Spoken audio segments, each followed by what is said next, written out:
May mga sandali sa buhay na susubukin ang lahat sa'yo. Ang pasensya mo, ang katatagan mo, at kung hanggang saan mo kayang tiisin ang sakit bago ka tuluyang bumigay. Para sa akin, ang sandaling iyon ay dumating sa anyo ng isang party. Isang first birthday party na dapat sana'y puno ng tawanan at saya. Pero ang tanging narinig ko lang noon ay ang malakas na pagbasag, hindi ng babasaging, kundi ng puso at tiwala ko. Kalahati ng bahay na to ay para sa anak ko.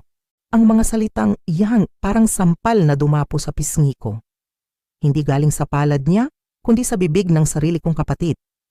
Ang boses ni Carla, matigas at walang anumang bahid ng pag-aalinlangan. Nakatayo siya sa gitna ng sala, sa harap ng lahat ng bisita, sa harap ng mga magulang namin. Itinapon niya sa lamesa ang isang folder, isang manipis na folder na naglalaman ng pinakamabigat na kasinungalingang narinig ko sa buong buhay ko. Anak siya ni Angelo, pagpapatuloy niya. At sa bawat salita, parang lalong humihigpit ang hangin sa paligid. At bago siya mamatay, sinigurado niyang may mamanahin ang anak niya. Itong bahay, ang bahay na pinaghihirapan nila ng Ate Bea ko, ay may kahati na. Walang hiya. Iyon ang unang salitang pumasok sa isip ko. Hindi galit, hindi lungkot, kundi isang simpleng pagtataka sa tindi ng kanyang kakapalan. 3 buwan. 3 buwan pa lang mula nang ihatid namin sa huling hantungan si Angelo, ang asawa ko, ang pag-ibig ng buhay ko. Ang lupa sa puntod niya ay hindi pa nga tuluyang natuyo. Ang mga damit niyang panluksa ay suot ko pa rin. Pero heto ang kapatid ko, hindi nagluluksa, kundi nagdiriwang. Nagdiriwang sa isang kasinungalingan na binuo niya para sirain ang lahat ng natitira sa akin. Tiningnan ko siya. Nakatayo siya doon na parang bida sa sarili niyang teleserye. Bagong kulay ang buhok. Nakasuot ng bagong damit na alam kong hindi niya kayang bilhin. Ang ekspresyon sa kanyang mukha, isang perpektong halo ng peking pighati at hindi maitatagong tagumpay. Iyon ang ngiti ng isang kontrabida na alam na nasa kanya ang lahat ng baraha. Ang mga mata niya ay naghahanap ng reaksyon mula sa mga tao. At nakuha niya ito. Nakita ko ang mga bulungan, ang mga tingin ng awa na ipinupukol sa akin ng mga kamag-anak namin, ang pag-iling ng ulo ng mga kaibigan niya na halatang kasabwat sa drama na ito. Naramdaman ko ang paghigpit ng hawak ng tatay ko sa braso ko, handang sumalo sa akin kapag bumagsak ako. Inaasahan nilang lahat na iiyak ako. Inaasahan nilang lahat na magwawala ako, nasisigawan ko siya, nagagawin ko ang eksenang matagal na niyang gustong makita. Si Carla ang kapatid ko. Sa sandaling iyon, pakiramdam niya, nanalo na siya. Ang atensyon ng lahat ay nasa kanya. Ang simpatya ay nasa kanya at sa batang karga-karga niya, at ako. Ako ang kaawa-awang biyuda na hindi lang pala namatayan ng asawa, kundi niloko pa. Yan ang kwentong gusto niyang paniwalaan ng lahat. Pero hindi ako umiyak. Sa gitna ng katahimikan na bumalot sa buong bahay, isang kakaibang pakiramdam ang dumaloy sa akin.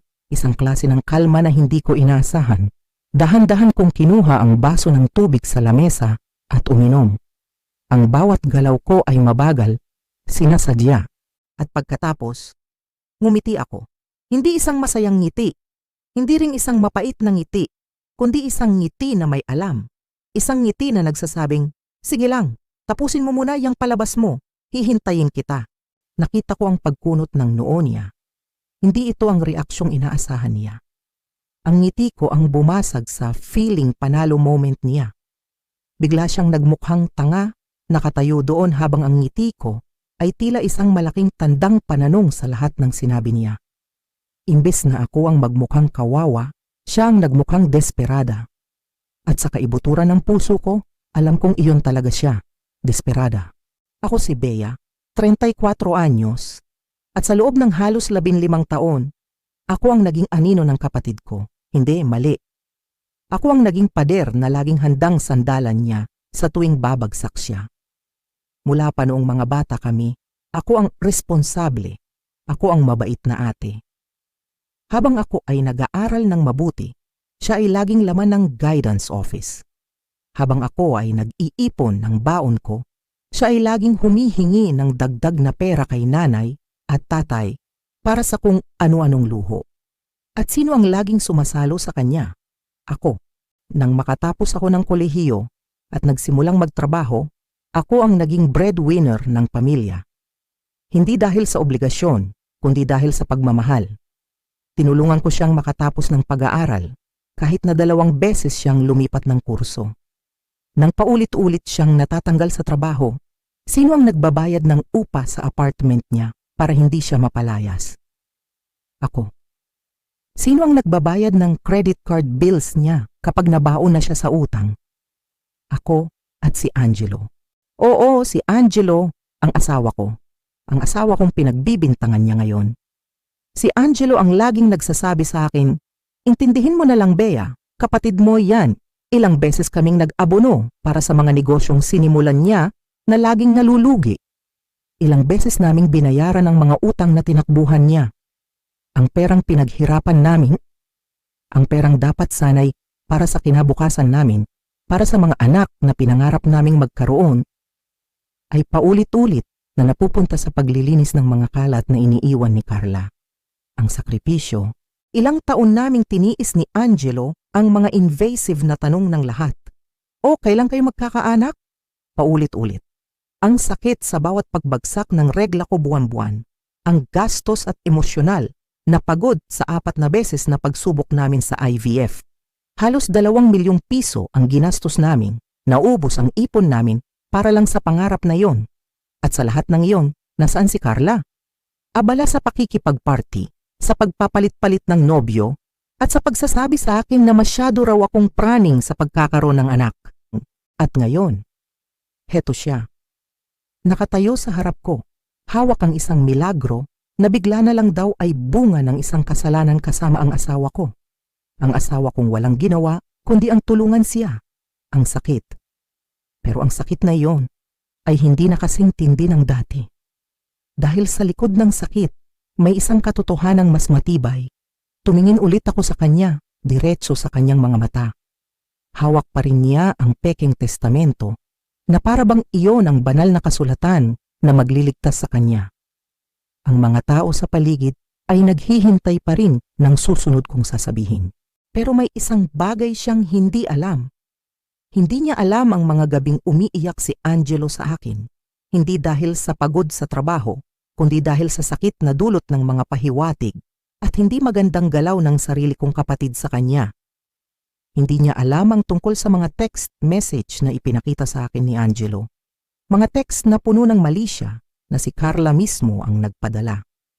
At higit sa lahat, hindi niya alam ang tungkol sa isang pirasong papel, isang dokumentong medikal, isang katotohanang nakatago sa loob ng isang safety deposit box sa bangko na iniwan ng asawa ko para mismo sa araw na ito, isang resibo.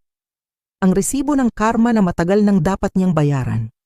Ang patunay na ang lahat ng sinasabi niya ay isang malaki at imposibleng kasinungalingan. Ang kwentong ito ay hindi lang tungkol sa akin. Ito ay para sa lahat ng nakaranas na apihin ng sarili nilang kadugo. Para sa mga taong ang kabaitan ay inabuso.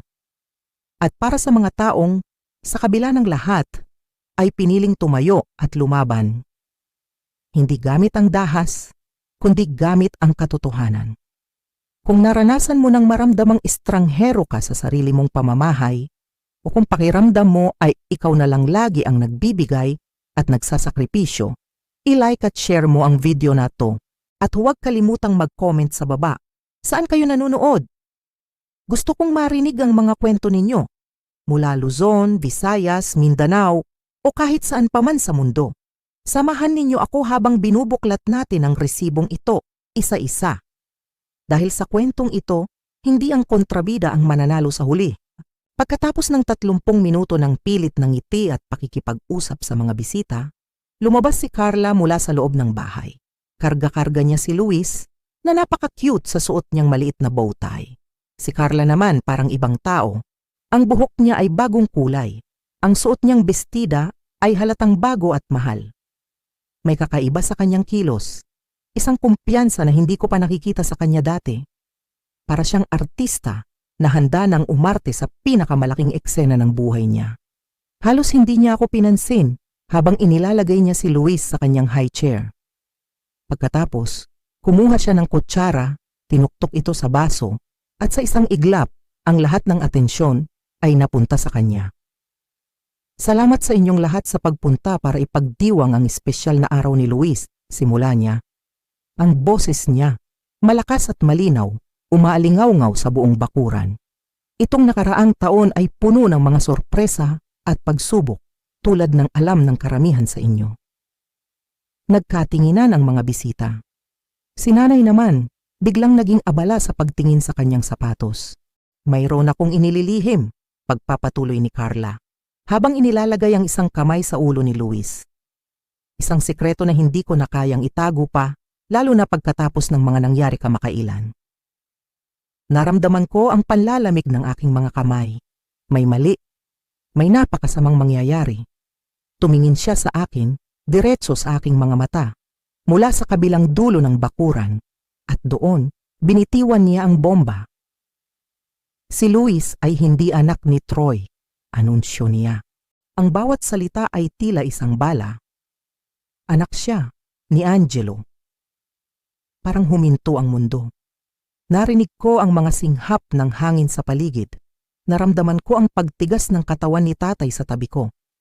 Pero ang lahat ng iyon ay parang ingay na lang sa tenga ko, na natabunan ng malakas na ugong sa loob ng aking ulo. Kami ng asawa ni Bea ay nagkaroon ng maikling relasyon 2 taon na ang nakalipas, patuloy ni Carla. Ang boses niya kalmado at tila inensayo. Isa yung pagkakamali, isang kahinaan naming pareho. Hindi namin intensyon na makasakit ng kahit sino pero nangyayari ang mga ganitong bagay. Nanatili akong nakatayo, hindi makagalaw, hindi maproseso ang aking mga naririnig. Ang kapatid ko, inaangkin na natulog siya kasama ang asawa ko, na ang pamangkin kong buong pagmamahal kong inalagaan ay anak pala ni Angelo. Sobrang absurd, sobrang katawa-tawa na halos gusto ko nang humalakhak. Pero hindi pa tapos si Carla. May kinuha siya mula sa kanyang purse, isang nakatuping dokumento. Alam ni Angelo ang katotohanan tungkol kay Luis. Bago siya pumanaw, in-update niya ang kanyang testamento. Itinaas niya ang papel, iwinawagayway na parang isang watawat ng tagumpay. Gusto niyang masigurado ang kinabukasan ng kanyang anak. Nakasaad sa testamentong ito na ang kalahati ng bahay na pag-aari namin ni Angelo at Bea ay dapat mapunta kay Luis bilang kanyang biological child. At doon, lahat ng mata sa bakuran ay bumaling sa akin. Nakita ko ang awa, ang mausisang tingin, ang pagkailang. Ang mga magulang ko ay parang binagsakan ng langit at lupa. At ako? Sa gitna ng lahat ng iyon, naramdaman ko ang isang ngiti na unti-unting sumisibol sa aking mga labi. Hindi dahil sa saya, kundi dahil sa sobrang kalokohan ng lahat. Ang ngiti kong iyon ay ang kalasag ko, ang tanging bagay na pumigil sa akin na bumagsak sa lupa. Habang si Carla ay naghihintay ng aking mga luha, ang isip ko naman ay lumipad pabalik sa nakaraan, 3 taon na ang nakalipas. Isang gabi inimbitahan namin siya para sa hapunan. Masaya ang lahat, hanggang sa kinailangan kong sagutin ang isang tawag mula sa isang kliyente. 20 minuto. 20 minuto lang akong nawala. Pagbalik ko, nagbago ang lahat. Si Angelo ay hindi mapakali at si Carla ay nakaupo ng napakalapit sa kanya. Ang kamay niya ay nakahawak sa braso ng asawa ko, tumatawa sa isang bagay na hindi ko narinig. Noong una, hindi ko pinansin. Palagi namang touchy si Carla at nakainom kami ng alak. Pero kinagabihan, habang naghahanda kami para matulog, umamin si Angelo.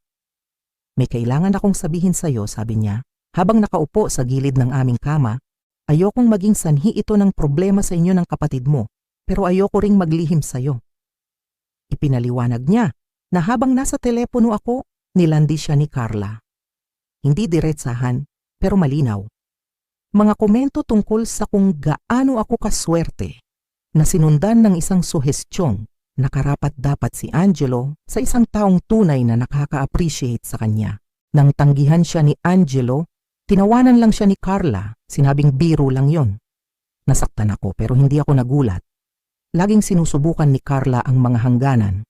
Pinabayaan namin iyon, inisip na isang insidente lang. Pero hindi. Sa mga sumunod na buwan, laging may paraan si Carla para hawakan si Angelo, magpadala ng mga text na balanse sa pagitan ng pagiging palakaibigan at malandi. Minsan, sumulpot pa siya sa opisina ni Angelo nang walang paalam. Sa bawat pagkakataon, si Angelo ay nanatiling matatag at agad na sinasabi sa akin. Pagkatapos ng insidente sa opisina, kinausap namin ang aming mga magulang. Pero wala rin, sabi nila. Baka mali lang ang interpretasyon ni Angelo. Nung gabing iyon, nagdesisyon kami. Lalayo kami kay Carla nang hindi gumagawa ng gulo. Pagkatapos, dumating ang isyong medical na tuluyang nagpabago sa lahat. Ilang linggo nang may nararamdamang sakit si Angelo bago siya nagpatingin sa isang urologist. Ang diagnosis ay varicocele, isang paglaki ng mga ugat sa scrotum na nangangailangan ng operasyon. Naging maayos ang operasyon, ngunit may isang komplikasyon. Dahil sa kalubhaan ng kondisyon, inirekomenda ng doktor na isabay na ang isang vasectomy. Mahirap na desisyon, lalo na't sinusubukan naming magkaanak, pero pumayag kami para sa kalusugan ni Angelo. Ang vasectomy ay isinagawa 2 taon bago pa man ipinaglihi si Luis. Itinago namin ang impormasyong ito. Pagkatapos ng mga taon ng masasakit na tanong tungkol sa aming pagiging childless, natutunan naming protektahan ang aming privacy. Tanging kami ni Angelo at ang kanyang mga doktor ang nakakaalam. Pagkatapos ng operasyon, may sinabi si Angelo na tila paranoid noon. Hindi pa tapos si Carla, sabi niya. Pakiramdam ko, susubukan niya ang isang bagay na mas malala balang araw. At doon, sa hardin namin, habang nagpapagaling siya, ang ideya ng paghahanda ay nagsimula.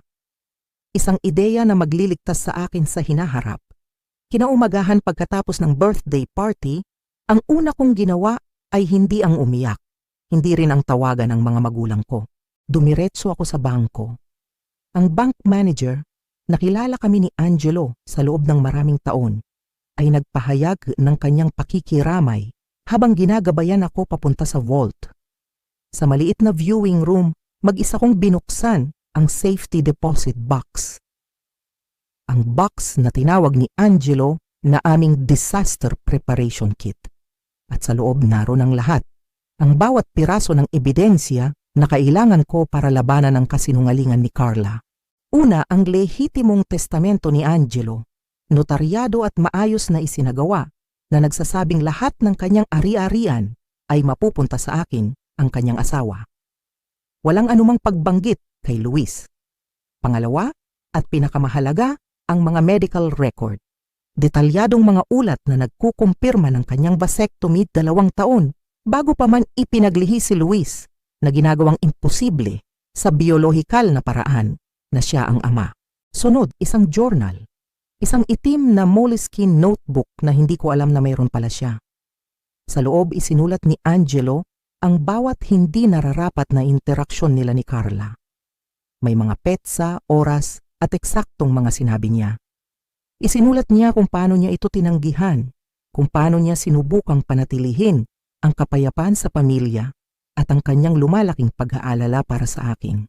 Habang binabasa ko ang kanyang sulat kamay, para ko siyang naririnig, ang boses niyang nag-aalala, nagpoprotekta. Mayroon ding mga nakaprint na kopya ng mga text message na ipinadala ni Carla sa kanya na iniligtas niya. Isang sulat mula sa aming abogado, si Attorney Jose Reyes, na nagkukumpirmang nasaksihan niya ang pagpirma ni Angelo sa totoong testamento. Mayroon akong inililihim, pagpapatuloy ni Carla, habang inilalagay ang isang kamay sa ulo ni Luis. Isang sikreto na hindi ko na kayang itago pa, lalo na pagkatapos ng mga nangyari kamakailan. Naramdaman ko ang panlalamig ng aking mga kamay. May mali. May napakasamang mangyayari. Tumingin siya sa akin, diretso sa aking mga mata, mula sa kabilang dulo ng bakuran, at doon, binitiwan niya ang bomba. Si Luis ay hindi anak ni Troy, anunsyo niya. Ang bawat salita ay tila isang bala. Anak siya, ni Angelo. Parang huminto ang mundo. Narinig ko ang mga singhap ng hangin sa paligid. Naramdaman ko ang pagtigas ng katawan ni tatay sa tabi ko. Pero ang lahat ng iyon ay parang ingay na lang sa tenga ko na natabunan ng malakas na ugong sa loob ng aking ulo. Kami ng asawa ni Bea ay nagkaroon ng maikling relasyon 2 taon na ang nakalipas, patuloy ni Carla. Ang boses niya, kalmado at tila ininsayo. Isa yung pagkakamali, isang kahinaan naming pareho. Hindi namin intensyon na makasakit ng kahit sino pero nangyayari ang mga ganitong bagay. Nanatili akong nakatayo, hindi makagalaw, hindi maproseso ang aking mga naririnig. Ang kapatid ko. Inaangkin na natulog siya kasama ang asawa ko, na ang pamangkin kong buong pagmamahal kong inalagaan ay anak pala ni Angelo. Sobrang absurd, sobrang katawa-tawa na halos gusto ko nang humalakhak. Pero hindi pa tapos si Carla. May kinuha siya mula sa kanyang purse.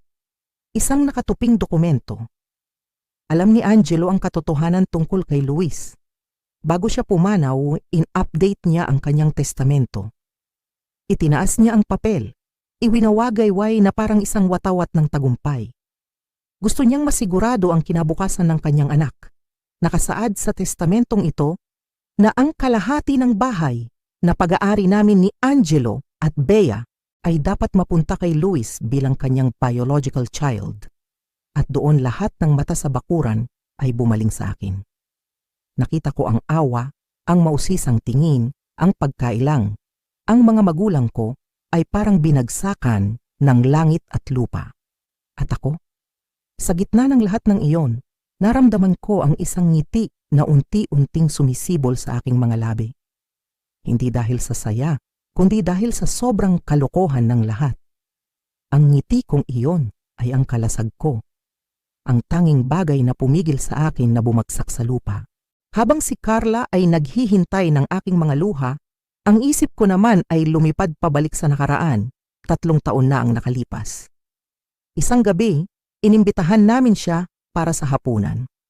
Masaya ang lahat hanggang sa kinailangan kong sagutin ang isang tawag mula sa isang kliyente. 20 minuto. 20 minuto lang akong nawala. Pagbalik ko, nagbago ang lahat. Si Angelo ay hindi mapakali at si Carla ay nakaupo ng napakalapit sa kanya. Ang kamay niya ay nakahawak sa braso ng asawa ko, tumatawa sa isang bagay na hindi ko narinig. Nung una, hindi ko pinansin. Palagi namang touchy si Carla at nakainom kami ng alak. Pero kinagabihan, habang naghahanda kami para matulog, umamin si Angelo. May kailangan akong sabihin sa'yo, sabi niya, habang nakaupo sa gilid ng aming kama. Ayokong maging sanhi ito ng problema sa inyo ng kapatid mo, pero ayoko ring maglihim sa'yo. Ipinaliwanag niya na habang nasa telepono ako, nilandi siya ni Carla. Hindi diretsahan, pero malinaw. Mga komento tungkol sa kung gaano ako kaswerte na sinundan ng isang suhestyon na karapat-dapat si Angelo sa isang taong tunay na nakaka-appreciate sa kanya. Nang tanggihan siya ni Angelo, tinawanan lang siya ni Carla, sinabing biro lang iyon. Nasaktan ako, pero hindi ako nagulat. Laging sinusubukan ni Carla ang mga hangganan. Pinabayaan namin iyon, inisip na isang insidente lang, pero hindi.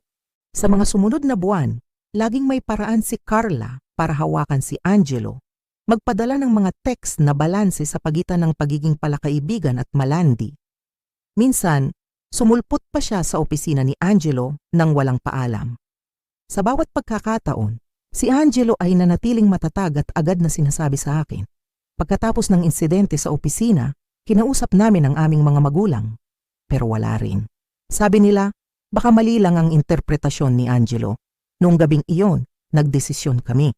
Lalayo kami kay Carla nang hindi gumagawa ng gulo. Pagkatapos, dumating ang isyong medikal na tuluyang nagpabago sa lahat. Ilang linggo nang may nararamdamang sakit si Angelo bago siya nagpatingin sa isang urologist. Ang diagnosis ay varicocele, isang paglaki ng mga ugat sa scrotum na nangangailangan ng operasyon. Naging maayos ang operasyon, ngunit may isang komplikasyon. Dahil sa kalubhaan ng kondisyon, inirekomenda ng doktor na isabay na ang isang vasectomy. Mahirap na desisyon, lalo na't sinusubukan naming magkaanak, Pero pumayag kami para sa kalusugan ni Angelo. Ang vasectomy ay isinagawa 2 taon bago pa man ipinaglihi si Luis. Itinago namin ang impormasyong ito. Pagkatapos ng mga taon ng masasakit na tanong tungkol sa aming pagiging childless, natutunan naming protektahan ang aming privacy. Tanging kami ni Angelo at ang kanyang mga doktor ang nakakaalam. Pagkatapos ng operasyon, may sinabi si Angelo na tila paranoid noon. Hindi pa tapos si Carla, sabi niya. Pakiramdam ko susubukan niya ang isang bagay na mas malala balang araw. At doon sa hardin namin, habang nagpapagaling siya, ang ideya ng paghahanda ay nagsimula. Isang ideya na magliligtas sa akin sa hinaharap. Kinaumagahan pagkatapos ng birthday party, ang una kong ginawa ay hindi ang umiyak. Hindi rin ang tawagan ng mga magulang ko, dumiretso ako sa bangko. Ang bank manager, nakilala kami ni Angelo sa loob ng maraming taon, ay nagpahayag ng kanyang pakikiramay habang ginagabayan ako papunta sa vault. Sa maliit na viewing room, mag-isa kong binuksan ang safety deposit box. Ang box na tinawag ni Angelo na aming disaster preparation kit. At sa loob naroon ang lahat. Ang bawat piraso ng ebidensya na kailangan ko para labanan ang kasinungalingan ni Carla. Una, ang lehitimong testamento ni Angelo, notaryado at maayos na isinagawa na nagsasabing lahat ng kanyang ari-arian ay mapupunta sa akin, ang kanyang asawa. Walang anumang pagbanggit kay Luis. Pangalawa, at pinakamahalaga ang mga medical record, detalyadong mga ulat na nagkukumpirma ng kanyang vasectomy 2 taon bago pa man ipinaglihi si Luis na ginagawang imposible sa biolohikal na paraan na siya ang ama. Sunod, isang journal. Isang itim na moleskin notebook na hindi ko alam na mayroon pala siya. Sa loob isinulat ni Angelo ang bawat hindi nararapat na interaksyon nila ni Carla. May mga petsa, oras, at eksaktong mga sinabi niya. Isinulat niya kung paano niya ito tinanggihan, kung paano niya sinubukang panatilihin ang kapayapaan sa pamilya at ang kanyang lumalaking pag-aalala para sa akin. Habang binabasa ko ang kanyang sulat kamay, para ko siyang naririnig, ang boses niyang nag-aalala, nagpoprotekta. Mayroon ding mga nakaprint na kopya ng mga text message na ipinadala ni Carla sa kanya na iniligtas niya. Isang sulat mula sa aming abogado, si Aterirong Jose. Mayroon akong inililihim, pagpapatuloy ni Carla, habang inilalagay ang isang kamay sa ulo ni Luis. Isang sikreto na hindi ko na kayang itago pa, lalo na pagkatapos ng mga nangyari kamakailan. Naramdaman ko ang panlalamig ng aking mga kamay. May mali. May napakasamang mangyayari. Tumingin siya sa akin diretso sa aking mga mata mula sa kabilang dulo ng bakuran. At doon, binitiwan niya ang bomba. Si Luis ay hindi anak ni Troy, anunsyo niya. Ang bawat salita ay tila isang bala. Anak siya, ni Angelo. Parang huminto ang mundo. Narinig ko ang mga singhap ng hangin sa paligid. Naramdaman ko ang pagtigas ng katawan ni tatay sa tabi ko. Pero ang lahat ng iyon ay parang ingay na lang sa tenga ko na natabunan ng malakas na ugong sa loob ng aking ulo. Kami ng asawa ni Bea ay nagkaroon ng maikling relasyon 2 taon na ang nakalipas, patuloy ni Carla. Ang boses niya, kalmado at tila inensayo. Isa yung pagkakamali, isang kahinaan naming pareho. Hindi namin intensyon na makasakit ng kahit sino pero nangyayari ang mga ganitong bagay. Nanatili akong nakatayo, hindi makagalaw, hindi maproseso ang aking mga naririnig.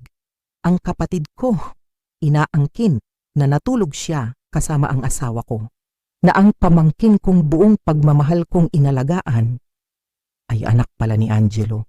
Sobrang absurd, sobrang katawa-tawa na halos gusto ko nang humalakhak. Pero hindi pa tapos si Carla. May kinuha siya mula sa kanyang purse. Isang nakatuping dokumento. Alam ni Angelo ang katotohanan tungkol kay Luis. Bago siya pumanaw, in-update niya ang kanyang testamento. Itinaas niya ang papel. Iwinawagayway na parang isang watawat ng tagumpay. Gusto niyang masigurado ang kinabukasan ng kanyang anak. Nakasaad sa testamentong ito na ang kalahati ng bahay na pag-aari namin ni Angelo at Bea ay dapat mapunta kay Luis bilang kanyang biological child. At doon lahat ng mata sa bakuran ay bumaling sa akin. Nakita ko ang awa, ang mausisang tingin, ang pagkailang. Ang mga magulang ko ay parang binagsakan ng langit at lupa. At ako, sa gitna ng lahat ng iyon, naramdaman ko ang isang ngiti na unti-unting sumisibol sa aking mga labi. Hindi dahil sa saya, kundi dahil sa sobrang kalokohan ng lahat. Ang ngiti kong iyon ay ang kalasag ko. Ang tanging bagay na pumigil sa akin na bumagsak sa lupa. Habang si Carla ay naghihintay ng aking mga luha, ang isip ko naman ay lumipad pabalik sa nakaraan. 3 taon na ang nakalipas. Isang gabi, inimbitahan namin siya para sa hapunan. Masaya ang lahat hanggang sa kinailangan kong sagutin ang isang tawag mula sa isang kliyente. 20 minuto. 20 minuto lang akong nawala. Pagbalik ko, nagbago ang lahat. Si Angelo ay hindi mapakali at si Carla ay nakaupo ng napakalapit sa kanya. Ang kamay niya ay nakahawak sa braso ng asawa ko, tumatawa sa isang bagay na hindi ko narinig. Nung una, hindi ko pinansin. Palagi namang touchy si Carla at nakainom kami ng alak. Pero kinagabihan, habang naghahanda kami para matulog, umamin si Angelo. May kailangan akong sabihin sa'yo, sabi niya, habang nakaupo sa gilid ng aming kama. Ayokong maging sanhi ito ng problema sa inyo ng kapatid mo, pero ayoko ring maglihim sa'yo. Ipinaliwanag niya na habang nasa telepono ako, nilandi siya ni Carla. Hindi diretsahan, pero malinaw. Mga komento tungkol sa kung gaano ako kaswerte na sinundan ng isang suhestyon na karapat-dapat si Angelo sa isang taong tunay na nakaka-appreciate sa kanya. Nang tanggihan siya ni Angelo, tinawanan lang siya ni Carla, sinabing biro lang iyon. Nasaktan ako, pero hindi ako nagulat. Laging sinusubukan ni Carla ang mga hangganan. Pinabayaan namin iyon, inisip na isang insidente lang, pero hindi. Sa mga sumunod na buwan, laging may paraan si Carla para hawakan si Angelo, magpadala ng mga text na balanse sa pagitan ng pagiging palakaibigan at malandi. Minsan, sumulpot pa siya sa opisina ni Angelo nang walang paalam. Sa bawat pagkakataon, si Angelo ay nanatiling matatag at agad na sinasabi sa akin. Pagkatapos ng insidente sa opisina, kinausap namin ang aming mga magulang. Pero wala rin. Sabi nila, baka mali lang ang interpretasyon ni Angelo. Noong gabing iyon, nagdesisyon kami. Lalayo kami kay Carla nang hindi gumagawa ng gulo. Pagkatapos, dumating ang isyong medikal na tuluyang nagpabago sa lahat. Ilang linggo nang may nararamdamang sakit si Angelo bago siya nagpatingin sa isang urologist. Ang diagnosis ay varicocele, isang paglaki ng mga ugat sa scrotum na nangangailangan ng operasyon. Naging maayos ang operasyon, ngunit may isang komplikasyon. Dahil sa kalubhaan ng kondisyon, inirekomenda ng doktor na isabay na ang isang vasectomy. Mahirap na desisyon, lalo na't sinusubukan naming magkaanak. Pero pumayag kami para sa kalusugan ni Angelo.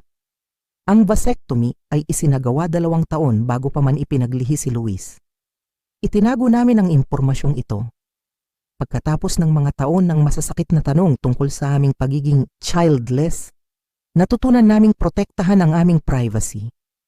Tanging kami ni Angelo at ang kanyang mga doktor ang nakakaalam. Pagkatapos ng operasyon, may sinabi si Angelo na tila paranoid noon. Hindi pa tapos si Carla, sabi niya. Pakiramdam ko, susubukan niya ang isang bagay na mas malala balang araw. At doon, sa hardin namin, habang nagpapagaling siya, ang ideya ng paghahanda ay nagsimula. Isang ideya na magliligtas sa akin sa hinaharap. Kinaumagahan pagkatapos ng birthday party, ang una kong ginawa ay hindi ang umiyak. Hindi rin ang tawagan ng mga magulang ko. Dumiretso ako sa bangko. Ang bank manager, nakilala kami ni Angelo sa loob ng maraming taon, ay nagpahayag ng kanyang pakikiramay habang ginagabayan ako papunta sa vault. Sa maliit na viewing room, mag-isa kong binuksan ang safety deposit box. Ang box na tinawag ni Angelo na aming disaster preparation kit. At sa loob, naroon ang lahat. Ang bawat piraso ng ebidensya na kailangan ko para labanan ang kasinungalingan ni Carla. Una, ang lehitimong testamento ni Angelo. notaryado at maayos na isinagawa, na nagsasabing lahat ng kanyang ari-arian ay mapupunta sa akin, ang kanyang asawa. Walang anumang pagbanggit kay Luis. Pangalawa at pinakamahalaga, ang mga medical record. Detalyadong mga ulat na nagkukumpirma ng kanyang vasectomy 2 taon bago pa man ipinaglihi si Luis, na ginagawang imposible sa biolohikal na paraan na siya ang ama. Sunod, isang journal. Isang itim na moleskin notebook na hindi ko alam na mayroon pala siya. Sa loob isinulat ni Angelo ang bawat hindi nararapat na interaksyon nila ni Carla. May mga petsa, oras, at eksaktong mga sinabi niya. Isinulat niya kung paano niya ito tinanggihan, kung paano niya sinubukang panatilihin ang kapayapaan sa pamilya, at ang kanyang lumalaking pag-aalala para sa akin. Habang binabasa ko ang kanyang sulat kamay, para ko siyang naririnig. Ang boses niyang nag-aalala, nagpoprotekta. Mayroon ding mga nakaprint na kopya ng mga text message na ipinadala ni Carla sa kanya na iniligtas niya. Isang sulat mula sa aming abogado, si Atty. Jose Reyes, na nagkukumpirmang nasaksihan niya ang pagpirma ni Angelo sa totoong testamento. At sa ilalim ng lahat, isang selyadong sobre. Ang pangalan ko, nakasulat sa pamilyar na sulat kamay ni Angelo. Nanginginig ang aking mga kamay habang binubuksan ko ito. Pinakamamahal kong Bea, simula ng sulat. Kung binabasa mo ito, may nangyari sa akin at kinailangan mong buksan ang mga dokumentong ito. Sana maraming taon na ang lumipas.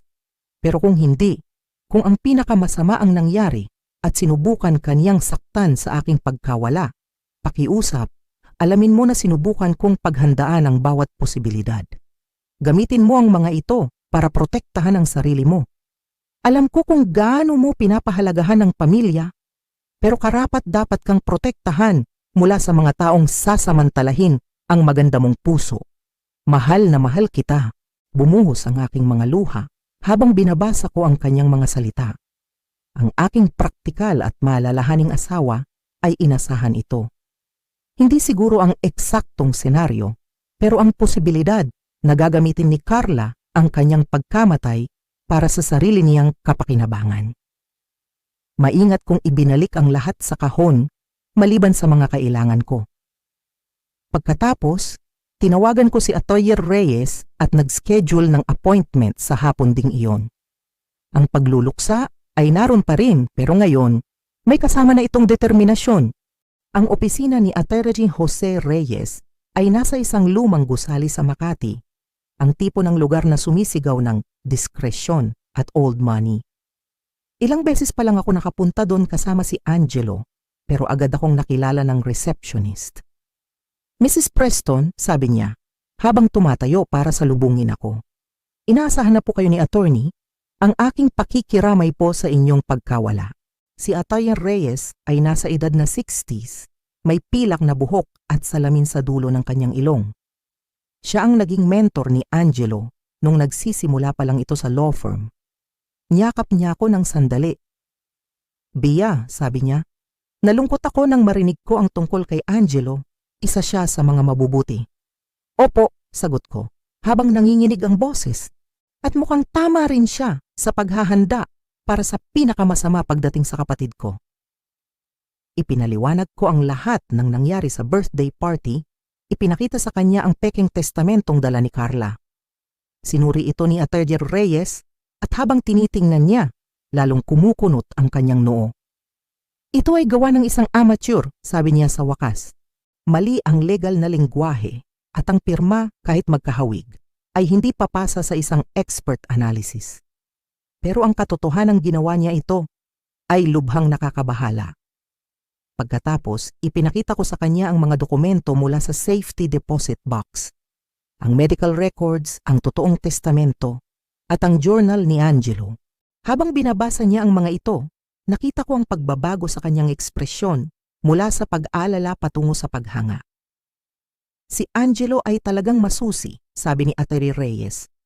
Ang medical records pa lang na ito ay sapat na para pabulaanan ang claim niya. Imposible sa biology na si Angelo ang ama. Ano po ang dapat kong gawin? Tanong ko. Ayokong ipahiya siya sa publiko, pero hindi ko maaaring hayaan na kunin niya ang kalahati ng aming bahay base sa isang kasinungalingan. Sumandal si Aterio Reyes sa kanyang upuan, nag-iisip. Una, kailangan natin ng mas maraming impormasyon. Inire-rekomenda kung kumuha tayo ng isang private investigator para tingnan ang kasalukuyang sitwasyon ni Carla. Malamang may motibasyon dito na higit pa sa simpleng kalupitan. Bihira ang mga taong sumusubok ng ganitong panloloko nang walang pinansyal na pressure.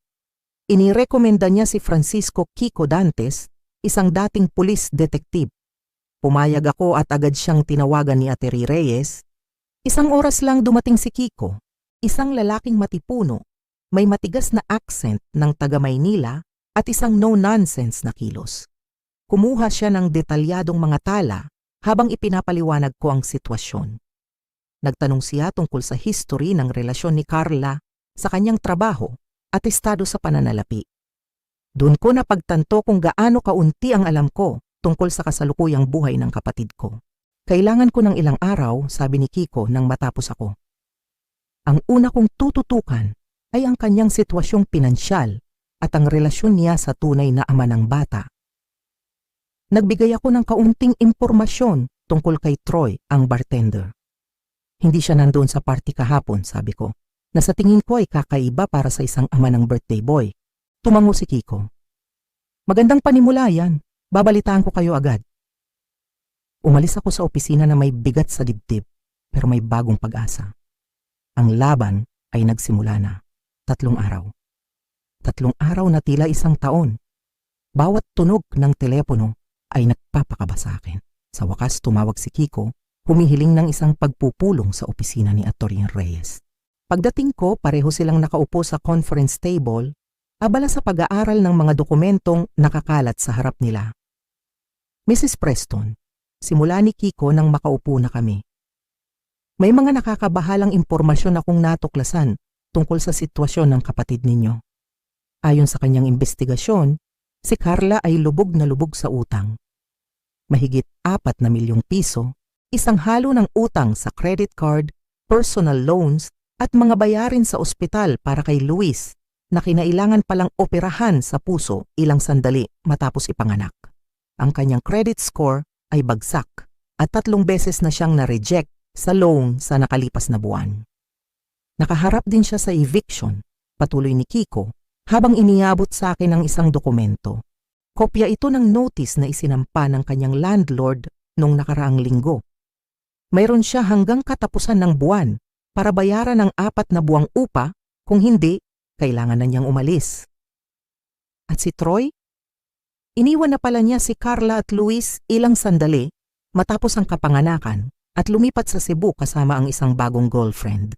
Nagpapadala siya ng minimal na child support, halos 10,000 piso lang kada buwan at hindi pa regular. Ang puso ko ay kumirot para kay Luis. Ang batang walang kamuwang-muwang ay nadadamay sa gulo. At nakita ko ring ito, sabi ni Kiko, habang naglalabas ng mga printout ng text messages. Ilang linggo na niyang sinasabi sa mga kaibigan niya, ang plano niyang angkinin ang parte ng bahay ninyo. Ang mga mensahe ay sa pagitan niya at ng isang kaibigan na nagngangalang Jenna, ang babaeng nagbukas ng pinto sa party. Ang mga mensahe ay nakakasuklam. Masakit ang pagkamatay ni Angelo, pero baka ito na ang chance ko para makuha ang para sa akin. Yung bahay na yon, at least 45 numero ang halaga ngayon. Kung magagawang ko to ng paraan, magkakaroon kami ni Luis ng magandang simula. May isa pa. Malapit nang matapos ang testamento, may kaibigan akong si Dave na magaling sa Photoshop at nakahanap ng sample ng pirma ni Angelo online. Mukhang legit na legit. At ang pinakamasakit sa lahat, laging si Bridget ang golden child. Oras na para makuha ko ang parte ko. Nagkaroon na siya ng 11 taon kasama ang isang great guy. Ang pinakamaliit na magagawa niya ay mag-share ng yaman ngayon na wala na siya. Ang kanyang mga sigaw ay umalingaw-ngaw sa aming sala, ang sala na pinangarap naming pamilya. Ang pait at desperasyon sa kanyang boses ay totoo.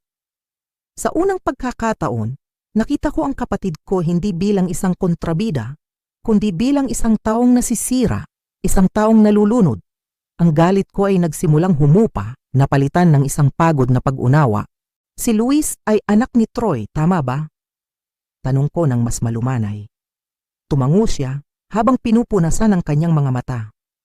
Oo, hindi ako ginalaw ni Angelo. Sinubukan ko dati pero laging niya akong tinatanggihan. Sobrang loyal niya sa'yo. Inamin niya ang lahat. Ang pekeng testamento, tinulungan siya ng isang kaibigan. Ang plano ay para takutin ako para magbigay ng pera. Hindi niya inakala na iimbestigahan ko ito ng ganito kalalim.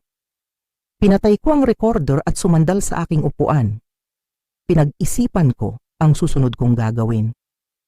Si Carla ay nanonood sa akin, kinakabahan, halatang inaasahan ang pinakamasama. Pwede kitang kasuhan, sabi ko sa wakas. Ang ginawa mo ay ilegal, bukod pa sa pagiging malupit at kalkulado.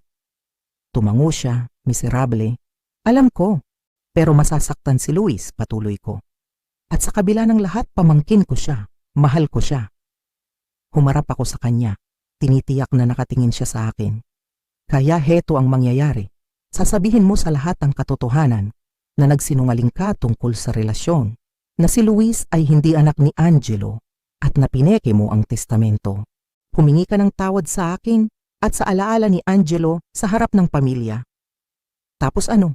Tanong niya. Mahina ang boses. Mapaalis pa rin kami.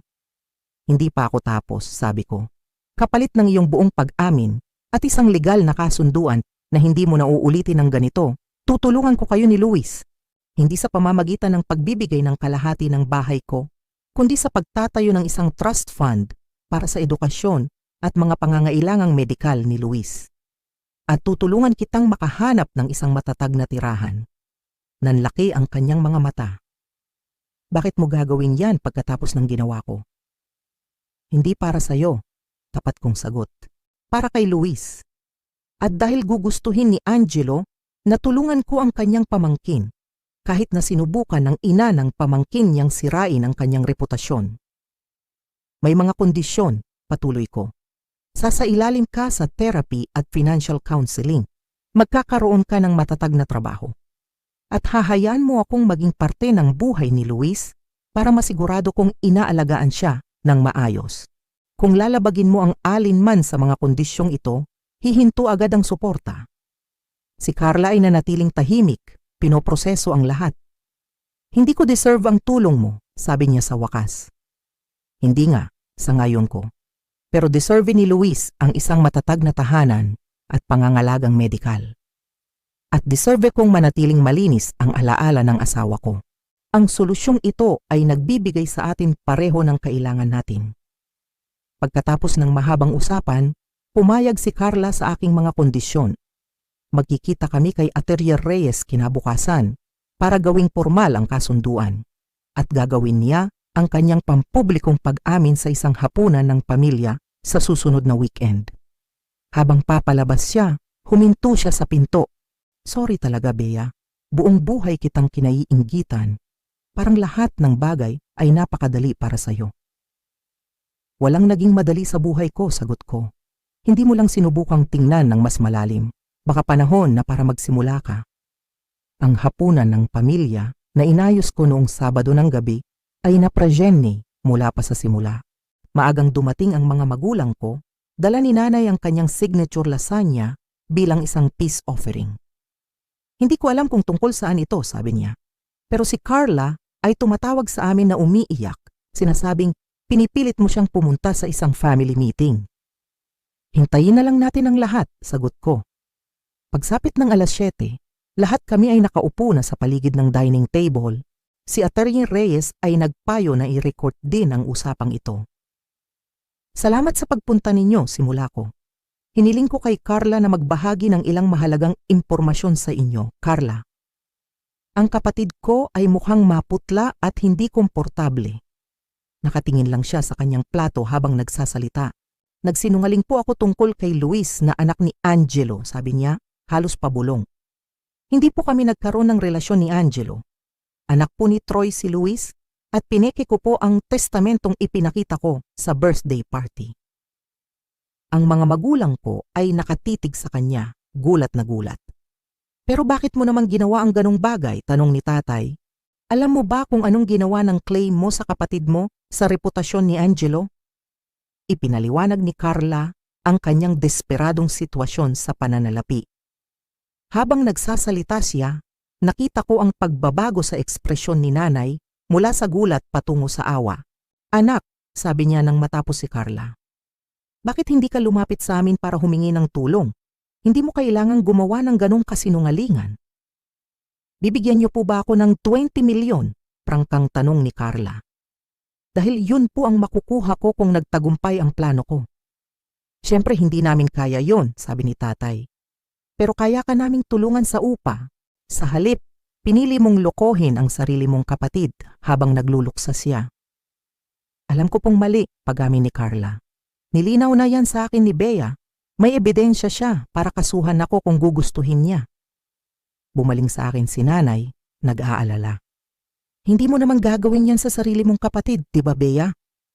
Naramdaman ko ang pagkadismaya. Kahit ngayon si Carla pa rin ang inaalala niya. Pwede ko po, mariin kong sabi. Ang ginawa niya ay illegal. Ang forgery at fraud ay mga krimen. Pero pamilya siya, giit ni nanay. Pamilya rin po ako, sagot ko. Anak niyo rin nakaluluksa lang sa asawa at kinailangang ipagtanggol ang alaala niya. Nasaan po ang pag-aalala niyo para sa akin? Naramdaman kong nasusuka ako habang binabasa ang kalkulado at malamig na mga salita ng kapatid ko. Hindi lang ito oportunismo.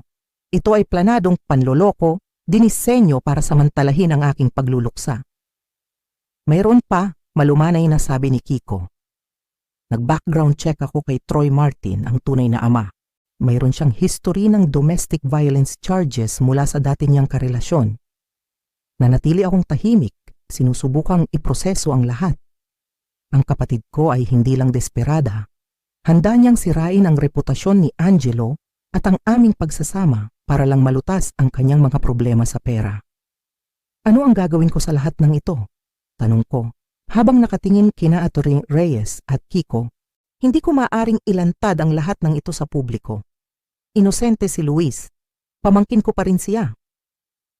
Pagkatapos ng ilang araw ng pag-iisip at isang emergency session kasama ang aking therapist, nagpasya ako. Haharapin ko si Carla ng pribado. Bibigyan ko siya ng isang pagpipilian. Harapin ang mga legal na kahihinatnan ng kanyang panloloko o tanggapin ang isang kompromiso na magbibigay ng suporta kay Luis habang hinihingi ang pananagutan mula sa kanya. Tinawagan ko siya. Kailangan nating mag-usap tungkol sa testamento, sabi ko nang sagutin niya. Pwede ka bang pumunta sa bahay ko bukas ng hapon? Ikaw lang, walang kasamang bata. Ang sagot niya ay puno ng kayabangan. Alam ko namang magbabago ang isip mo. Darating ako ng 2:00. Inihanda ko ang lahat para sa kanyang pagdating, inayos ang mga dokumento at nag-set up ng mga recording device alinsunod sa payo ni Atty. Reyes. Eksaktong 2:00, tumunog ang doorbell. Huminga ako ng malalim bago buksan ang pinto. Nakatayo si Carla sa aking pintuan, mukhang pulido sa isang bagong damit. Ang kanyang kumpiyansa ay kitang-kita. Pasok ka, sabi ko, habang ginagabayan siya papunta sa sala kung saan nag-set up ako ng 2 upuan na magkaharap. Sana ayos lang sa'yo na i-record natin ang usapan. Mukhang kailangan dahil legal ang pag-uusapan natin. Nag-atubili siya sandali bago tumango. Sige, kung saan ka komportable. Inon ko ang recorder, sinabi ang petsa at oras at kinumpirma ang kanyang pahintulot. Pagkatapos umupo ako at pinag-aralan ang mukha ng kapatid ko. Bago tayo mag-usap tungkol sa testamento, gusto kong maintindihan kung ano ba talaga ang sinasabi mong nangyari sa inyo ni Angelo. Nagsimula siyang magkwento, isang salaysay na halatang inensayo. Ayon sa kanya, nagkaroon sila ng relasyon noong panahong may problema kami ni Angelo. Ang totoo, wala kaming problema noon. Sinabi niyang ilang beses silang nagkita sa isang hotel na umamin daw si Angelo na hindi na siya masaya sa aming pagsasama. Nakinig ako nang hindi sumasabat. Nang matapos siya, nagsimula akong magtanong. Saang hotel kayo nagkita? Anong kwarto? Ano ang madalas orderin ni Angelo sa room service? Saang side siya ng kama natutulog? Naliligo ba siya bago o pagkatapos? Mga detalyeng tanging isang taong nakasama talaga ni Angelo ang makakaalam.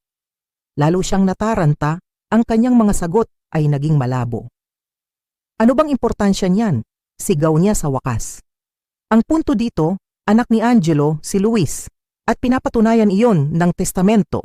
Sa totoo lang, kalmado kong sabi, habang binubuksan ang aking folder. Parehong kasinungalingan ang mga yan. Inilapag ko ang medical record sa lamesa. 2 taon bago ipinaglihi si Luis, nagpa-vasectomy si Angelo. Imposibleng magkaanak siya pagkatapos noon. Namutla ang mukha ni Carla. Kinuha niya ang mga papel, nanginginig ang kamay. Baka peke yan, mahina niyang sabi. Hindi, sagot ko. At handang tumistigo ang doktor ni Angelo. Sunod, inilabas ko ang totoong testamento. Pagkatapos, ang journal ni Angelo, ang mga text message. At sa huli, ang report mula sa investigasyon ni Kiko. Alam namin ang lahat, Carla, sabi ko habang nakaupo siya, tulala. Ang tanong ngayon, anong susunod? Saglit siyang hindi nagsalita. At pagkatapos, sa gulat ko, nagsimula siyang umiyak. Hindi ang pekeng iyak na ginagamit niya para manipulahin ang aming mga magulang, kundi isang malalim na paghagulgol. Hindi ko na alam ang gagawin ko, sabi niya sa gitna ng mga hikbi. Mawawalan kami ng tirahan, iniwan kami ni Troy na walang-wala. Ang galit niya ay bumalik. Ikaw na sa'yo na ang lahat, itong malaking bahay, magandang negosyo, anong meron sa akin? Doon sa gitna ng kanyang pagsabog, ang katotohanan ay lumabas. At doon ang landas pasulong ay nagsimulang luminaw, nakakagulat, umiling si Carla. Hindi, Nay, tama si Bea. Lagi niyo akong pinagtatakpan, laging inaayos ang mga pagkakamali ko, hindi iyon nakatulong. Lalo lang akong naging kampante na kaya kong gawin lahat nang walang kahihinatnan. Natigilan ng mga magulang ko sa pag-amin na ito. Kaya anong mangyayari ngayon? Tanong ni tatay. Hindi, sabi ko. Nagpasya akong hindi magsampa ng kaso sa ilalim ng ilang mga kondisyon. Ipinaliwanag ko ang kasunduan namin. Napakabuti mo, sabi ni tatay, na tila guminhawa. Hindi ganun kasimple, Nay, sabi ko. Nasira ang tiwala dito. Kakailanganin ng panahon para maghilom at kailangan ng mga hangganan. Una, kailangan niyong itigil ang pag-e-enable sa kilos ni Carla. Wala nang bailouts, wala nang excuses. Kailangan niyang tumayo sa sarili niyang mga paa. At pangalawa, kailangan niyong respetuhin na mag-iiba na ang relasyon namin ni Carla. Magiging parte ako ng buhay ni Luis, pero kami ni Carla ay hindi na magiging malapit tulad ng dati. Ang natitirang bahagi ng hapunan ay tahimik. Nang umalis sila, niyakap ako ni tatay. Proud ako sa iyo, Bea. Siguradong ganun din si Angelo. 1 taon. 1 taon na ang lumipas mula nang mamatay si Angelo at nakatayo ako ngayon sa aming hardin. Pinapanood ang mga halamang itinanim niya nung taglagas na ngayon ay buong siglang namumulaklak. May isang matamis na kirot sa aking puso. Habang tinitingnan ko ang mga ito, alam kong itinanim niya ang mga iyon na may pag-asang makita pa naming mamukadkad ng magkasama. Napakarami nang nagbago sa loob ng 1 taon. Ang trust fund para kay Luis ay naitatag na at malaki ang naitutulong sa kanyang patuloy na gamutan. Ang kanyang kondisyon sa puso, bagamat kailangan pa ring bantayan, ay gumaganda at siya ay lumalaki bilang isang masayahin at mausisang bata. Si Carla naman, ginulat niya ang lahat. Seryoso niyang tinupad ang bawat kondisyon ng aming kasunduan. 6 na buwan ng therapy ang nakatulong sa kanya na maintindihan ang mga ugat ng kanyang kilos, ang palagiang pangangailangan na makipagkompetensya sa akin, ang self-sabotage na naging tatak ng marami sa kanyang mga desisyon. Nakahanap siya ng isang matatag na trabaho bilang office manager, isang trabahong nagbigay sa kanya ng seguridad at mga benepisyo. Ang aming relasyon ay nanatiling formal, ngunit magalang. Regular kong nakikita si Luis, dinadala ko siya sa parke o sa museo. Hindi kami nagpapanggap ni Carla na maging sobrang close, pero natagpuan namin ang isang paraan para magkasama ng payapa para kay Luis.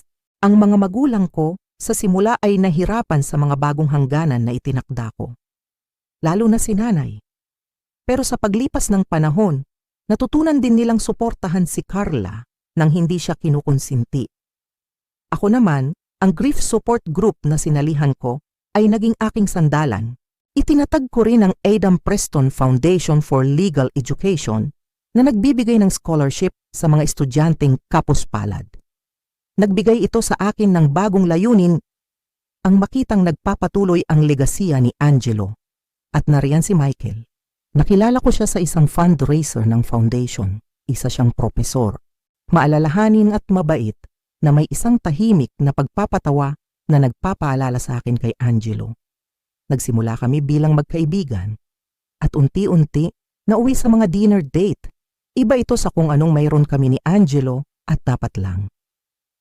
Naiintindihan ni Michael na si Angelo ay palaging magiging parte ng buhay ko, na ang pagmamahal muli ay hindi nangangahulugang pinapalitan ng nakaraan. Dahan-dahan lang kami, parehong maingat ngunit puno ng pag-asa. Habang nakatayo ako sa hardin noong umagang iyon, pinag-isipan ko ang lahat ng itinuro sa akin ni Angelo. Hindi lang noong magkasama kami, kundi kahit ngayong wala na siya. Ang kanyang paghahanda sa mga dokumentong iyon ang nagprotekta sa akin. Ang kanyang pagmamahal ay patuloy na nagsisilbing kalasag sa akin.